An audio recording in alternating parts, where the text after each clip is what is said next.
The UK is set to formally legalise the creation of babies using DNA from 3 people. MPs have voted in favour of the technique by a large majority. The legislation will now be debated in the House of Lords.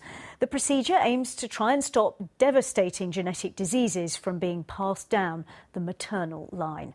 Well, with us now is Andrea Williams, who is Chief Executive of Christian Concern and Head of the Christian Legal Centre. So, nice of you to come in to talk to us. Thanks so much. An overwhelming majority in favour of this in the House of Commons today. What's your reaction to that? It was 2 to 1, so there was some discussion and some real debate on the floor of the House that put forward some of the very real concerns that there are when we come to crossing this medical, scientific, ethical, moral boundary, because that's what we're doing today. We're actually permitting for the first time the creation of a human life with the genetic makeup of 3 persons. That's a very significant line to cross, one in which the scientific community at large across the world are very concerned. They say they have been warning this country not to do it, but we have taken that step today to push ahead.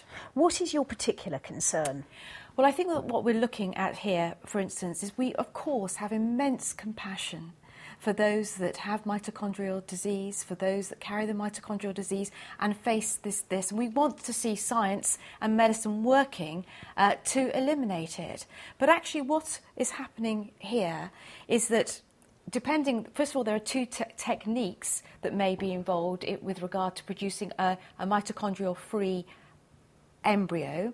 One of those techniques actually involves destroying another embryo in the process.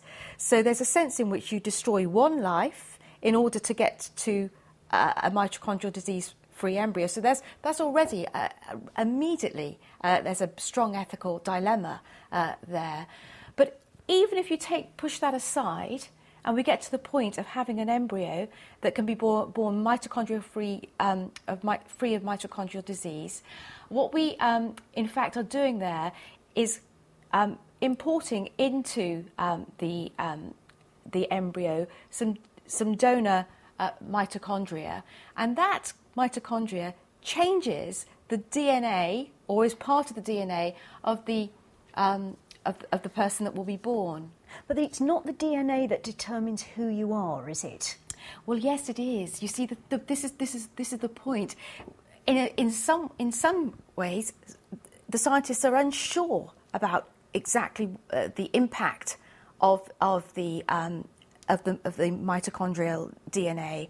But what we do know is that it has a lot to do with things such as metabolism, and even just thinking about kind of our metabolism, how our muscle strength, these sorts of things, that's absolutely vital in terms of who we are, the kind of people that we are. We know that that's one of the key factors that this mitochondrial DNA has. Okay. So it's complex, but actually this whole notion of creating a child that actually will have 2 mothers, has the DNA of 2 mothers and a father, is a strong line to cross. And where it's been crossed in studies on animals, there's shown to be genetic mutations and early death.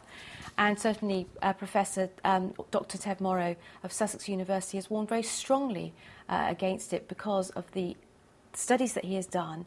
And he says that this is a very unsafe technique. Well, we know the issue is going to be debated now in the House of Lords.